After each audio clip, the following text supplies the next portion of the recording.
Today, rather than modding keyboards, I'll be discussing controllers instead. Basically, a general overview on the Fightpad format and how it could be your potential peripheral choice for fighting. A quick disclaimer, you do not need a Fightpad to get better at fighting games. You can get good at them with any controller format of your personal preference as long as you play and practice.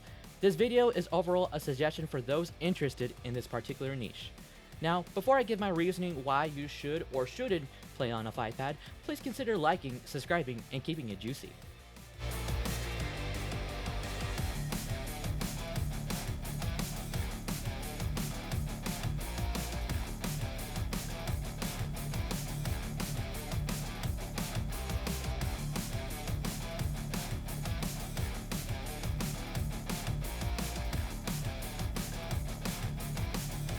Next, why should you consider playing Fightpad? While results may vary, I personally found that in comparison to regular pads, Fightpads feel more comfortable in fighting games. For example, in some games such as Street Fighter, Skullgirls, and Killer Instinct, they use 6 normals in total. In the context of a regular gamepad, 2 of your normals, generally heavies, are then offsetted to your right bumper and trigger, which can be super weird for people who aren't using them for more common actions like attacking.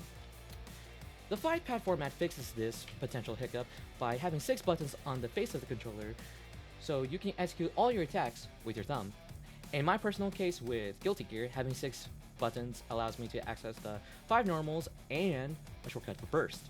So if you like having your normal attacks to be accessible on the same plane, a Fightpad might be up your alley.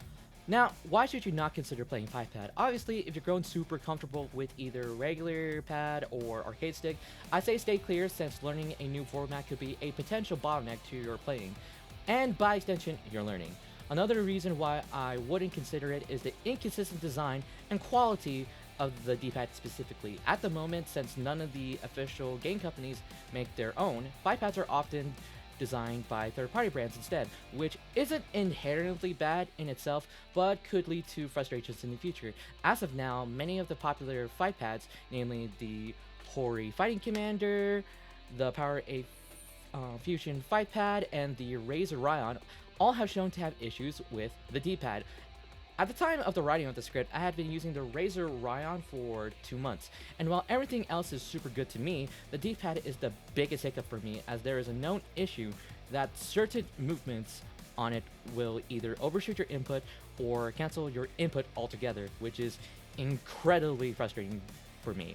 After realizing this and having it happen to me constantly despite my actual motor motion being overall correct, I've ultimately decided to get a Fighting Commander despite its reported issues, particularly quality control. Under the circumstances that you do not want to deal with this issue, I'll have to steer you away from Fightpads. In the end, Fightpads are designed for a certain niche. They are here to be an option as an in-between a normal controller and an arcade stick. If they seem up your wants and needs for fighting games, go on ahead and try it out. If some of the reasons I presented made you realize it's not for you, you of course have the 2 previously mentioned peripherals and more at your disposal. Just get what controller is more comfortable for you, just like I have with a Fightpad. Thank you for watching, and keep it juicy.